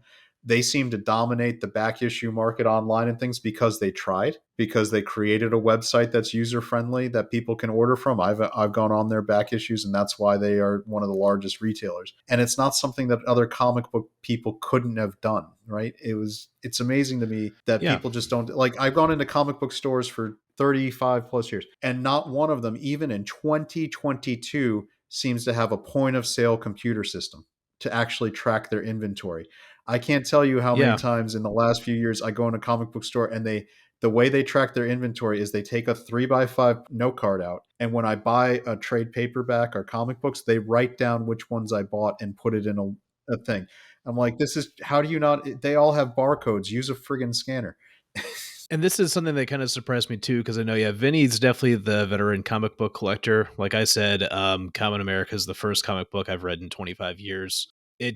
It surprised me that in the comic space, and then also like some of the commission art I've been doing on some of my own projects, I'm just kind of surprised that you're right. Like there's that attitude of, it's almost like, art is quote unquote above business, or business is somehow dirty. But it's like, no, like you're trying to figure out how to deliver value in a way that's predictable and people want it and they get it quickly. And really, like, you're cheating your readers or your customers if you are not sitting down thinking about, how can I make this more affordable for them? How can I produce things in a systematic and timely manner? Like, I have to admit, like, that's one of the things I'm surprised, is that there are not many people who think in those terms. They don't, and the problem is that sometimes they're enabled by, I'm not going to say readers, I'm going to say they're enabled by their fans. So a lot of times their fans enable bad behavior because they excuse it. But that's fine, because I think the true readers who do assess based on the quality and the timeliness, they go away. They just don't say anything, but they just drift off because they know that, this is late. It's not really living up to my expectations. I'm just going to go. But for example, from the business point of view, for the publication of comics, one thing that we had to sit down and think about is, well, we have a couple of options. Antarctic Press has been very kind to us. We could go directly to them and go into retail stores. But we learned that through crowdfunding, the capital is produced faster and more expeditiously. And don't get me wrong, we have nothing against Antarctic Press. They've been very nice to us. But that retail space, especially in light of what's happened in the last 2 years, a lot of that space has shrunk. So it's not necessarily the most lucrative market. Okay, do we put out a book monthly that's like a 24 pager at $5 or $6? Not affordable, not really it's cost prohibitive, because even with media mail, if you were to go that route, you're still looking at a $10 purchase for a 24-page book. Not exactly like the best deal out there. Do you go the manga approach? Do you do a weekly comic that's in black and white and let people assess it that way? You could, but you're probably going to work yourself to death. Again, you can go look at Bakuman. They talk about this. Manga artists typically have a team of assistants who help with them. I mean, you're looking at, they've already had such a robust industry that they can have anywhere between 2 to 6 assistants who help them with the art. It's just Mark and I. We're the only 2 people who do this. So it's like, that's out of the picture, because even though we consider our work ethic to be very good, we're not that good. There's no way that I can pay those assistants to do that. So what we end up doing was, we said, let's look at the European model. In the European model, you typically have anywhere between 2 to 3 graphic novels, album size, coming out every year. That's a prestige format. They typically are very big on hardcover. So that's all we did. That was the calculus that was involved. Was, hey, a lot of people were noticing they're just repeating the same thing. The mainstream is repeating the same thing with variant covers, reboots, crises, etc. And in the independent comic sphere with crowdfunding, they're also making the same mistakes. Like, okay, $25, that's your entry point, 48-page book. When is it going to be done? I don't know. I'm going to tell you November. Oops, it's 2 years later. Still not there. You're going to wait for it.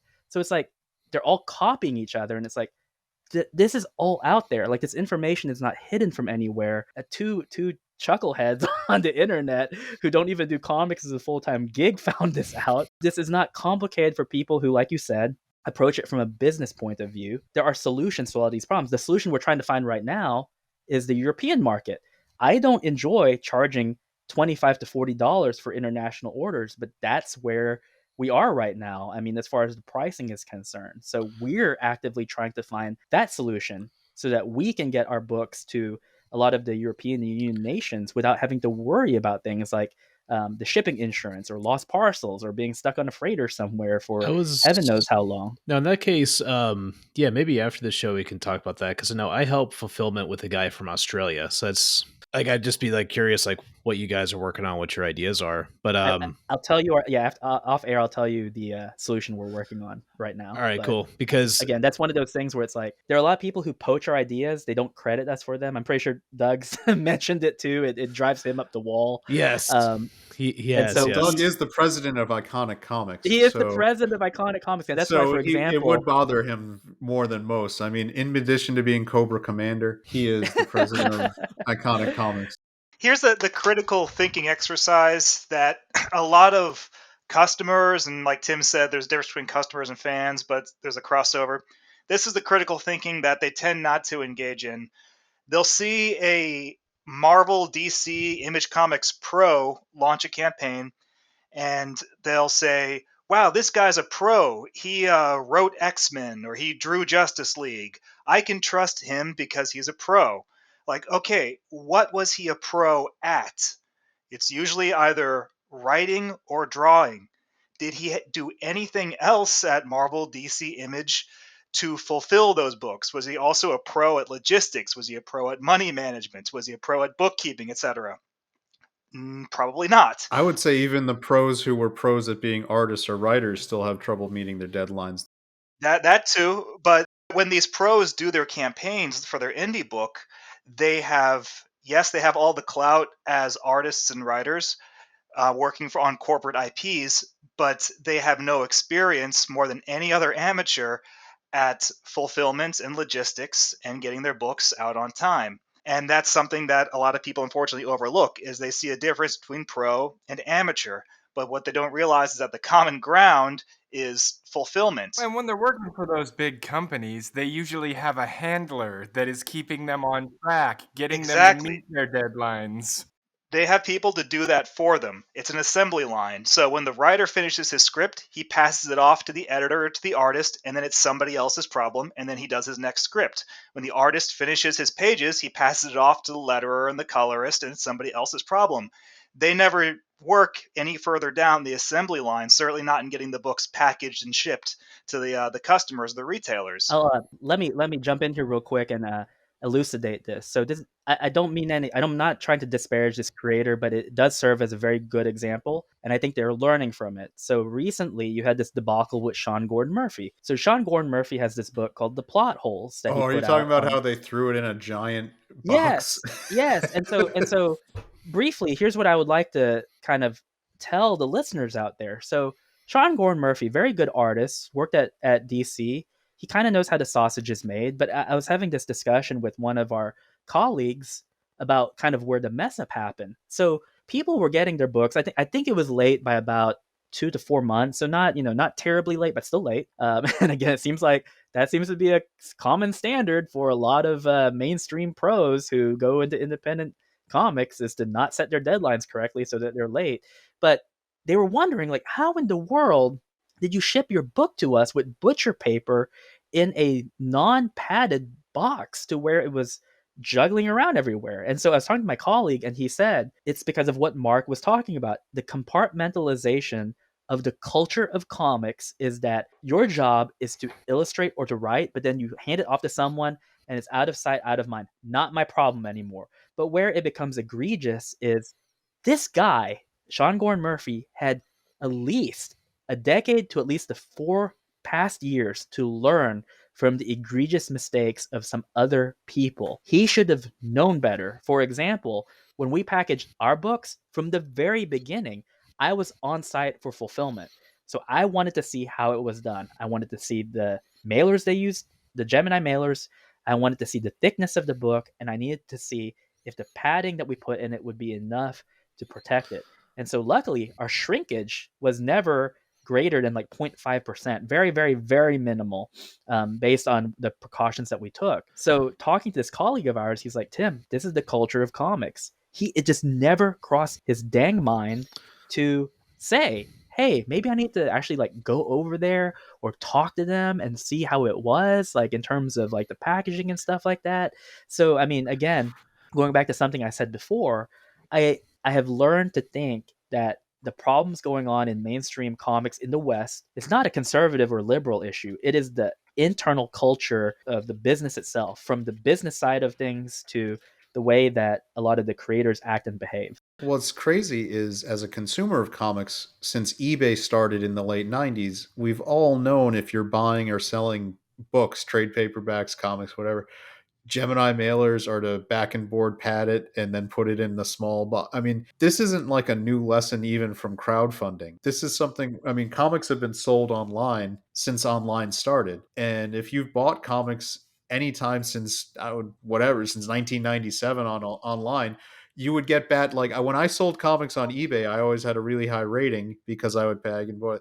But you could see the bad ratings were always people were like, they didn't even put it in a Gemini mailers have been around forever. Because you're right, reputation's not just for yourself, but it's for everyone who's associated with your medium, indeed.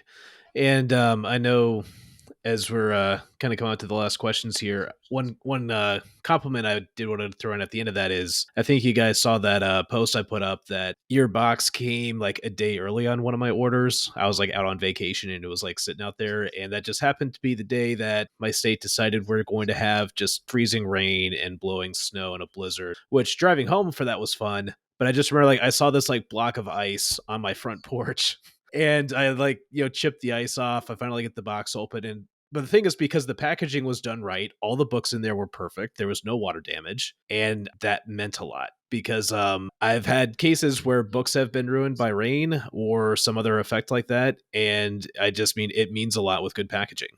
That's synonymous with shipping comics. So Michael Tierney, who's a writer of the Wild Stars and works with Alex at Kursova, he also owned a comic shop here in Little Rock for decades. And he recently closed it down because the whole lockdown in 2020 unfortunately did him in.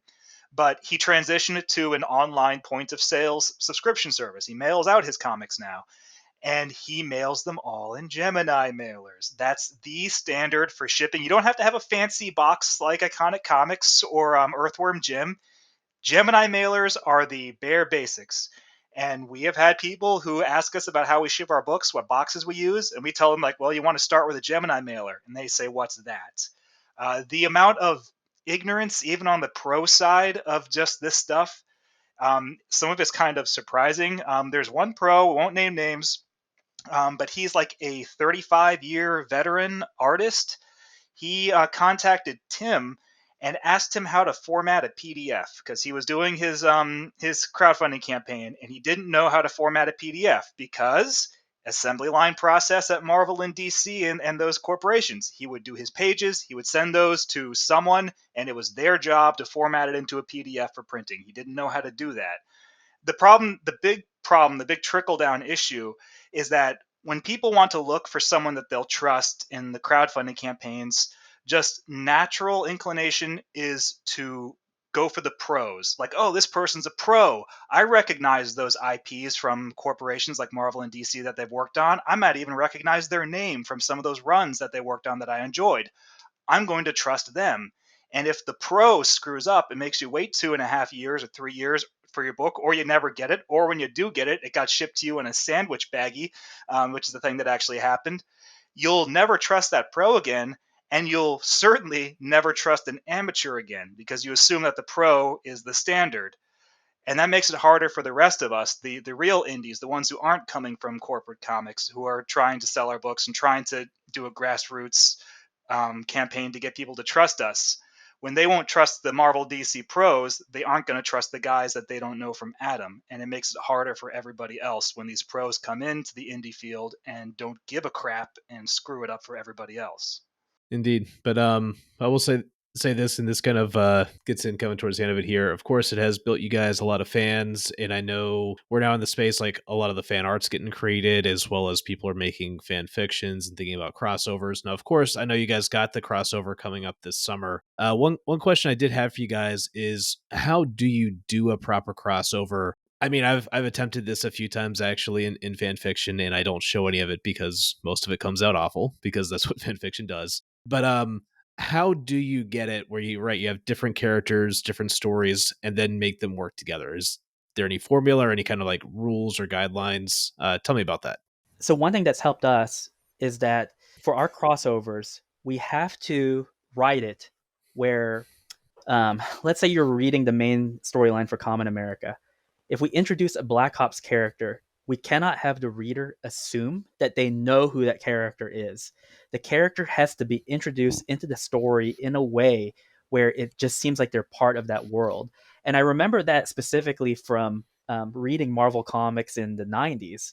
You would have Spider-Man and, he's just hanging around and, he's like, oh, I need to call up my friend the Hulk.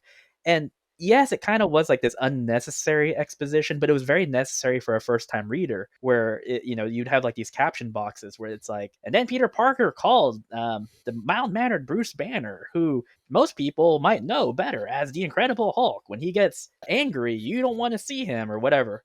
So you kind of had this idea of, okay, he lives in the superhero world. There's a good chance that he has other friends out there who are superheroes, whatever. I don't need to know about all the melodrama that he has between himself and like Betty Brant. All I need to know is, okay, he's a dorky scientist, and when he gets mad, he turns into this like really big muscular guy. Okay, got it. So that's what we did with our first crossover with Kamen America and Black Ops. We introduced the Black Ops characters in the epilogue, but I don't think any of our readers from Kamen America ever contacted us and they're like, what? Who are these characters again? They were just like, oh, okay, cool. Like there's this other person and they know the scientist. That's like, neat. And then if they want to, there's this new villain. I wonder who they're going to be. Right, exactly. And so they pop out of the ether. Like, for example, Apex Moth is introduced at the end of volume 2. And when people see him, they're not like, who is this guy? It's more like, oh, who is this guy? He's a villain. Like, is he part of Carly's world? Is he part of Black Ops world? Because we put at the end, like, hey, it's going to be culminating in this crossover. But even our crossover that we did last year, we even told people, you don't have to necessarily have read Black Ops. You don't have to necessarily read Kamen America. You just have to have read one. And if you've read the one and you pick it up, everything else is filled in for you because it just seems like it's just part of that universe. I think the hardest one was definitely Soul Finder for the reasons we talked about. Was we had to do a lot more prep work in terms of this could potentially happen. We have to set it up, and then we spring the trap once we feel like the moment is right and we feel like everything has tessellated into the story that we need for it. But even then, for people who might have not read Soul Finder, it's going to be the same thing. If you've read Black Ops or Kamen America, you can pick up the summer crossover and we fill you in. We introduce Father Redder as if he was part of our universe, and we explain like, hey, here's your mission briefing. We're going to be joined by the Vatican's elite combat unit. We consider them combat exorcists. You can call them the Soul Finders. And there's not much else you need to know other than that. I will say real quick, it's kind of a shill, but interestingly enough, I do think this is Mark's best script. It is the first time that he's handed a script to me and I had no edits to give back. And then we gave it to Doug Ernst and he read it before our trip to Alabama. And he was like, I can't change anything. Like, this is like a perfect script as it is. So I'm very excited about this one. I'm almost done with it. I think I have only 13 pages left to go, but this one is, a lot of people, mileage might vary with volume 5 of Kamen America, but the crossover, that's the one that you're going to want to pick up. Yes. I think I'm very grateful that we waited 5 volumes into Black Ops before we did any sort of crossover with an outside property, because doing the crossovers between our 2 books, Black Ops and Kamen America, taught us a lot about how to do crossovers between 2 separate titles before we brought in, a truly outside title that was outside of our universe and IP owned by someone else, in this case, Doug Ernst. Because we script Black Ops and Kamen America in a way that if you only read Black Ops, you get the story. It all makes sense. You don't have to read Kamen America, and vice versa. We have, I'd say that we have double the amount of Black Ops readers on Kamen America, and and half those Kamen America readers probably don't read Black Ops. Black Ops is our second most popular title. I started with Kamen America, and you're right. I bought Black Ops only after reading the crossover. That's true. Yep. So you can read the Kamen America Omnibus that collects volumes 1 through 4 all by itself, and you may know that there are crossovers with Black Ops, but they don't affect the readability of that narrative. You'll be missing some little like bits of characterization and some little plot bits, but nothing vital. For instance, we're surprised that this went over so many people's heads, but our very first crossover was actually in Black Ops 3, which takes place between Kamen America 1 and 2. Misha plays a really big part in Black Ops 3, and part of Black Ops 3 is telling the story of how Misha came to America after the events of Kamen America 1. But it was written in a way that if you're just reading Black Ops, all Misha is this pyrokinetic character who exists in the world of strange supernatural cryptids and already makes sense in that world. And if you're reading the Kamen America books, all the events of Black Ops 3 get whittled down to one little editor's notes in one panel where Misha says, like, getting here wasn't easy, but I'm glad I'm in America now. And then asterisk, like, see Black Ops 3. And a bunch of people didn't even notice that editor's note. But that was done in an organic way. And we had that kind of practice with all those issues of Black Ops and Kamen America, so that by the time we were doing the big Soul Finder crossover, it came down to, okay, well, we know how to introduce characters into Kamen America and Black Ops from the outside who no one may have ever even read a Soul Finder book before now. But when they leave this crossover, which is technically Black Ops 5, I think when they're going to really want to read Soul Finder, because Soul Finder is a great series, but it also gives you a taste of the kinds of stories that you'll read in Soul Finder, and hopefully it'll leave you wanting more. And we'll have copies of Soul Finder 1, 2, and 3 available at that point. So, I mean, look, we've, of course, got the Kickstarter that by the time this comes out will already be going. And then we'll have another great one to look forward to this summer. And since we're kind of getting back into the Kamen America topics, I know, Joey, you said you had a question as well about the story. Oh, I was just wondering about that one part that kind of got left hanging where, you know, I think it's Common Comment kisses the dude with the shotgun. Siggy. And she's like, we'll talk about you stealing my boyfriend later. Let me mention that real quick, because that ties into something we brought up a little while ago. The idea of the reader, it's not something you expect, but it's something that makes sense. So it would be easy to have like the Kamen America and Siggy relationship, because they've known each other since they were kids, basically like sweethearts. One of those. He almost tried to blurt it out after their graduation, but then they got interrupted. It's like one of those will they, won't they type things. But as we were going along, so I dipped out of basically mainstream, not mainstream, but just the big two over the last 2 years, and I've been reading like just manga.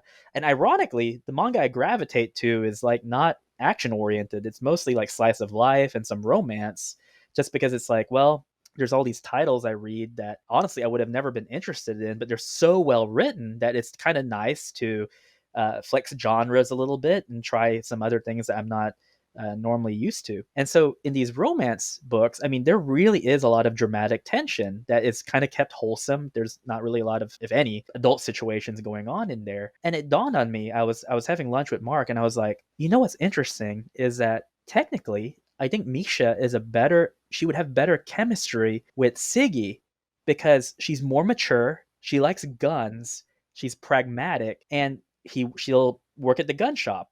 That's how we explain what she does, like during the day when, you know, nothing else is going on. She has to make some money somehow, because she doesn't have the Lovakova family funds. She doesn't have that inheritance anymore. She's essentially part of witness protection program. And so we just said, that makes sense. Like, I think when readers get that, they might be like, oh no, party foul. Like, that's not how it was supposed to be.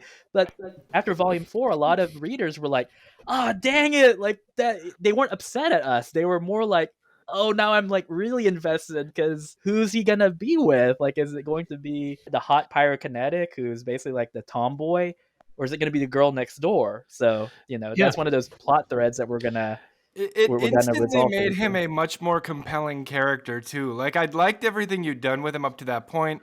I liked how he wasn't just a bumbling simp when the monsters attacked at the gun shop. He actually kind of, knew what he was doing, took charge of the situation, was able to defend the area with, I mean, he uses shotguns and shit, so he's able to do that. But like up till that point, he was kind of just there. Right. He didn't have a whole lot going on. That kiss, suddenly he is a very important pivot point in the story. Like, now I need to know what's going on here. Yeah, and he's Yeah. going to be more important as the volumes increase. We can't tell you where it's going just because obviously that's a plot thread, but Yeah, no spoilers. Yeah, no, of course. but what's funny about that is, and this goes into another writing thing too, and this is something I learned from Mark. He said, you don't enhance characters by bringing other characters down. That's a stupid, lazy way of writing. So, in reference to Kamen America, it's a pretty much all heroine cast. So, what do you do with the male characters? You make them stand out by doing things that are equally as heroic but don't require the physical prowess that the females do. So if you'll notice, with the exception of Yeah, you never Lansky, made him a bumbling idiot that just gets in the way. Like, right? he So helps. so Lansky is a male and he's a pretty bad egg, but you'll notice that they all have positive male role models. So Siggy is pragmatic. His whole demeanor is it's all business. It's all kind of he's almost like a very stoic person, but he's also kind of dumb. So he can't read people, and he's not good at reading women, which we'll find out pretty soon. Father Blatty is wise. He is the person who's always there to offer sage advice. So we don't put down the male characters and we don't make them just kind of like useful decorations. They serve a practical purpose in the narrative by how they augment the female characters. And again, that's a credit to Mark's writing because again, he's aware of that tendency that we have in a lot of media where it's like, well, let's just do this, it's all girls, so we have to make the males like bumbling idiots so that the women look better. But I It's was like, gonna no, who says you say, can't do it? yeah, two quick observations that I just really liked about the writing and the construction. First part was, with Siggy and Misha, and I think this also depends on the age of the reader as well. But like any reader who's married knows, it's like, wait, Siggy has extended time alone in the shop with Misha, like something is up, right? Right. And then you immediately say, okay, something needs to be resolved here. Either like she needs to get out of the shop or something's going to develop between them. Like, and I don't know quite what, but like when I saw that happen, I'm like, They seem to went be for it. getting along quite well, and it was Yep. like they see a lot of each other. And then the other part too, for the other male character, of course, was the villain Lansky. What made him so interesting is that, of course, right, like he doesn't have superpowers. There's no way he could fight any of them. And yet, like, he's such a threat because he fights on a totally different plane, right? Like the scene where he brings up this like YouTube video he finds of like Carly on the mechanical bull. I'm like, Yeah, man, like that he got her, right? we actually base that. So we don't reveal any names, obviously, but we base a lot of Lansky's behavior on real people that we know, and we pluck from real situations that Mark and I have been in, and that was a real situation. There was a time when a person that we knew, they found a video of someone and they posted it, and basically like he got everyone to just laugh and be like, "Oh, what an idiot! Oh, I can't believe that they did that." And I was like, "But you didn't disprove him. Like you found a competitor doing something embarrassing, and you appealed to ridicule to basically prove your point, but you didn't prove any point. Like you just basically embarrassed him for your own edification without actually addressing what that person did." And so I remember calling Mark. I was like, we have to put that in there because that's real. Like you see it a lot on social media, like very similar behavior. Well, it's one of those situations that I think most people have at least seen on social media. It's the person out there in the streets who eggs someone on, threatens them, insults them, and as soon as that person draws their fists, the instigator whips out their cell phone, turns on the camera, says, "Hit me and I'll sue you. Come on, hit me and I'll sue you. I have it on video. Hit me and I'll sue you." And those are the most obnoxious, infuriating people on the face of the earth, the ones who instigate a fight and then immediately whip out their cell phone and start filming your reaction. And that's the kind of person Lansky is. It's the most deplorable, obnoxious human being on planet Earth. But it's also someone you can't so easily do anything about because guess what? If you do punch them, they will sue you and they will have it on tape. So what do you do about that? You just have to, turn your back on them and walk away, no matter how mad that makes you. And that's something I think, especially this now in day and age, a lot of us can sympathize with and have experienced.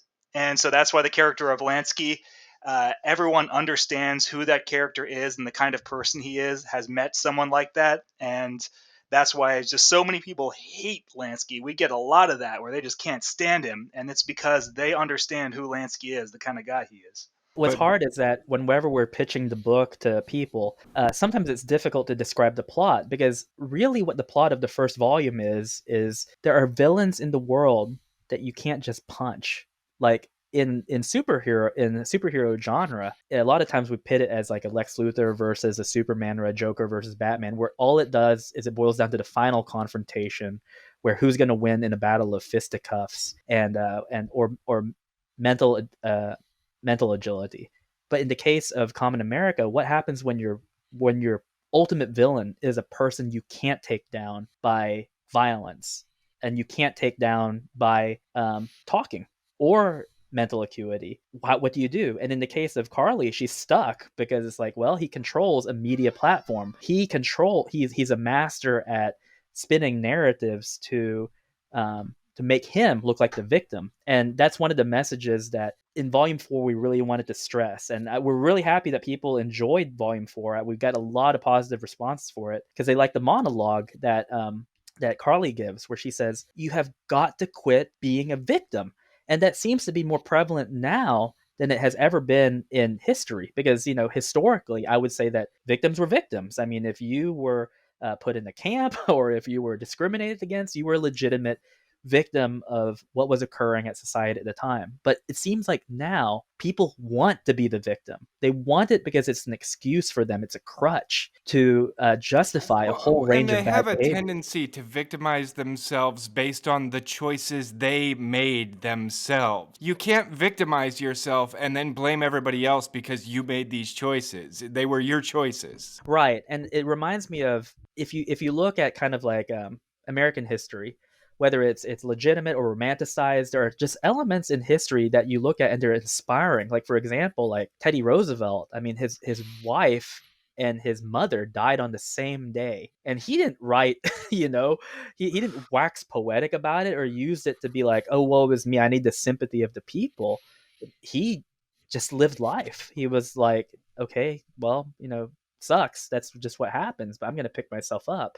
This idea of self-reliance, self-determination, the American I think spirit. that's why we had to take his statue down from the New York Museum. I agree. Oh, I think that we are now in an age where, because the personal victimhood is such a big thing, it is almost antithetical to portray people who do work for no other reason than the fact that it's honorable, that it's something that you should have. You should have a work ethic. I mean, I was having this talk with my dad the other day. You have a lot of people now where, I mean, a lot of things here in the South are opening back up. They've been open for about a year already, but there's now hiring everywhere. Everywhere is hiring. The food industry, trucking industry is hiring. And yet there are some people who don't want to work because they want to get the unemployment check. And there are people, don't get me wrong, who do need that. That's fine. But there are other people who are able-bodied, but they just don't have the principle. It's not in them to do that. They're like, well, I'm owed some because of who I am. I deserve to sit here and collect that check and just play video games all day. Don't you know how put upon I am? And I'm like, that is not the American spirit. The American spirit is you earn your living. And it doesn't matter what you have to do. I know Mark might be a little bit embarrassed with me telling him this, but so we have a friend who's like an artist, and he was out of a job for about 7 months. And he was talking on the phone with him, and he's like, so you can't find a job? And the guy was like, well, I could find a job, but that's kind of beneath me. I'm an artist. I should be paid to do art. I don't want to work as like a barista somewhere. And he didn't tell this guy this, but Mark was like, when I moved to Arkansas, I didn't have a job. I worked at Barnes and Noble stacking books, even though it's honestly below like my credentials, but you work. Sometimes you take what you can get. You take what you can Yeah. get. Exactly. When I graduated college, the first degree I graduated honors, summa cum laude, and with a degree that you could take and go into any medical field that you want. But my first job out of college was I worked retail. I worked at the Buckle. And the reason why was because it was like, well, you're out of college, but you still have to apply for jobs, and, you know, it might not be there for a guy with your degree. So it's like, okay, well, I'll work for 2 months at the Buckle. That's what I did. And that's just the spirit that you should have. So even though Kamen America is not a political book, there are definitely some moral messages that we want to impart with people. And ultimately, like your listeners out there who may not have heard about it, we would like for you to take a chance, because I think you'll be pleasantly surprised if you, I don't want to say want a change of pace, but if you want something that aspires to be not only great in and of itself, but hopefully will inspire you to do what is right, then I think that hopefully, if we do our jobs correctly, I hope that we impart that on our readers as well. That is incredible. This has been, I think, the longest interview we've done so far, but it's been such a great time. And so I guess to wrap it up, just want to ask you guys, of course, I know we've got the Kickstarter coming up. We'll definitely link to that. What other stuff would you guys like to promote on the show? The only thing I can say is iconiccomics.com. You can check out the library of other creators that are on there, including Douglas Ernst and Alejandro Mirabal, as well as our friends Bill Williams and Matthew Weldon with their Punchline title. There's even a few things from, I think, the Rag series, even though they're not technically iconic. We're friendly with each other, so there's a few bits of merchandise that they can pick up there as well. And then I think Mark has some stuff too, because he actually has non-comic book books that he has. Yes, indeed. Oh, yep. So I recommend all the stuff that Tim just recommended, but if you want to go and check it out on Amazon, look up Cursova Magazine, Cirsova. They're a pulp magazine that publishes horror stories, fantasy, and sci-fi short stories. They're basically like the Weird Tales magazines from way back in the day in the Golden Age. And I have a bunch of horror short stories that have been published by Cursova. The most recent edition, the Winter 2021 edition, has my latest horror story in it. And I'll have another one coming up in the upcoming spring edition. And I have one from the summer 2020 edition. And then there's lots of other really good writers and authors, including, like I mentioned him earlier, Michael Tierney, who are published in Cursova. And it's just a great Golden Age Weird Tales style pulp magazine. Awesome. Well, guys, I have to say once again, thanks for coming on. It's been a great time. Looking forward to seeing what y'all produce. And anytime you want to come back, we'd always be interested. Again, thank you. Absolutely. Thank you very much. Awesome. Thanks. Well, in that case, we'll close it down here. And for my co-host, I will see you guys next week, and we'll call it that.